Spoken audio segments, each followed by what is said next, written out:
Hello YouTube, today we have the M1 MacBook Air compared against the M1 Mac Mini. So these are the entry point laptop and desktop to the latest Apple Silicon lineup.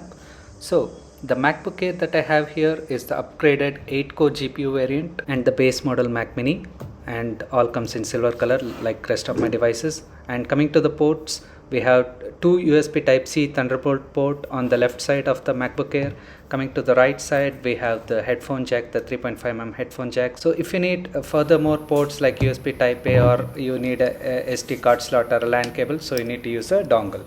But coming to the Mac Mini, we have all the ports that we require. So we even have a HDMI port, and if you want to add in the SD card slot, you need some adapter like this, and also you need a keyboard and mouse. I am using the Logitech K400 Plus that I have reviewed, and I'll leave a link below in the description. So coming to the portability, so the MacBook Air is really portable. So it's lightweight and it has the display, speakers, keyboard, trackpad, everything inbuilt. But if you take the Mac Mini, that's also portable occasionally, like if you want to carry it to office, then back to home, like if you have a monitor and keyboard setup already. So the Mac Mini is also portable.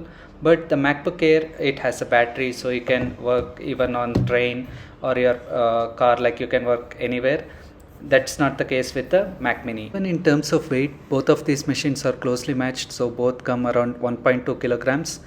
With like if you compare with the latest MacBook Pro, the 16-inch, so that's more than 2 kilograms. So you get the weight difference, and this is the size difference. As you can notice, the MacBook Air is a complete computer, whereas the Mac Mini, it just comes with a power cord out of the box, so you need to supply HDMI cable by yourself. And this monitor, it supports HDMI, so this is the LG 25-inch ultra wide display. I have reviewed this, and I'll also leave a link below in the description, and you can just mount it back, or like you can keep it under the desk.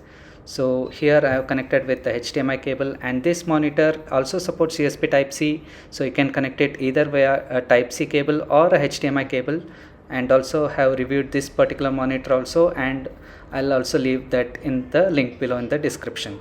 So this is the setup that I'm having currently, and I have the Mac Mini installed under the display. So this is a monitor stand from Amazon. So coming to performance, both of them are really great for content consumption and also for internet browsing, as you can notice the scores.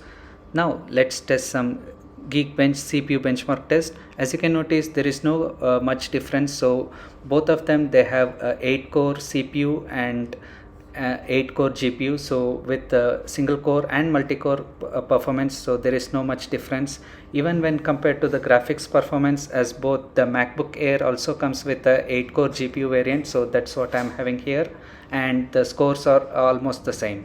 But if you're using it for a sustained period of time, so this Cinebench, it does for a 10 minutes period of time, and with that, like MacBook Air has hit the thermal throttle limit, and as you can notice, the lower scores when compared to the Mac Mini. So the Mac Mini has a fan, so it will be similar to the performance that you get with the M1 MacBook Pro with a fan. But the MacBook Air without a fan, it just does a commendable performance. As you can notice, they both are almost closely matched, so only when you are using it for sustained period of time, so you get the advantage with the Mac Mini. Now coming to the storage, if you have an external hard drive, for most of the tasks, a 256GB is sufficient, especially for the Mac Mini. But I would recommend a 512GB variant of MacBook Air, as it's a portable machine and you don't need to carry around an external hard drive every time you take it around. So for 99% of the folks out there, the base variants of both of these machines should be completely sufficient, and also both of them, they come with the Wi-Fi 6, and there is no difference in the internet speeds of both. Coming to the most important question, is 8GB memory enough? For 99% of folks, it's sufficient. So if you are using it for web browsing, content consumption, or light photo or video editing, and also for light coding purpose or word processor or Excel, so this is a best machine. And also if you are going to keep it for around 5 years, I would say 8GB is more than enough.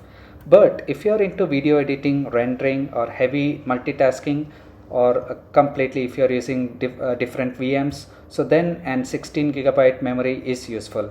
Or even you can better upgrade to the MacBook Pro or Mac Studio for a better deal. And there is also one more thing. So if you are upgrading it to the 8 core GPU from the 7 core GPU, so there is no much noticeable difference. But this difference is more pronounced when you are getting the iMac, the M1 iMac, where the 7 core GPU has a single fan. And as you can notice, even with the 8 gigabytes of memory, I am able to open multiple applications, multiple tabs of YouTube, and still I am not using the swap memory usage. So as you can notice, it is just at 0, and the memory it's just at 73% with all these applications and all these tabs open. So if you want more performance, you have to upgrade for a Mac Studio or a MacBook Pro. Coming to the fan noise, so this is the idle fan noise. And now let's ramp up the fans. And if you ramp up with the TG Pro, as you can notice, there is just a 10 decibels of increase in the fan noise. So to sum it up, if you already have a work from home setup, that is with the monitor, keyboard and mouse, so and if you mostly use your computer indoors, and if you use it for a sustained period of time, the Mac Mini is the computer for you.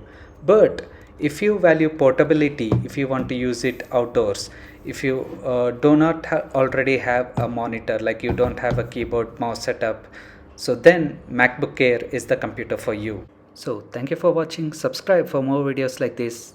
Peace.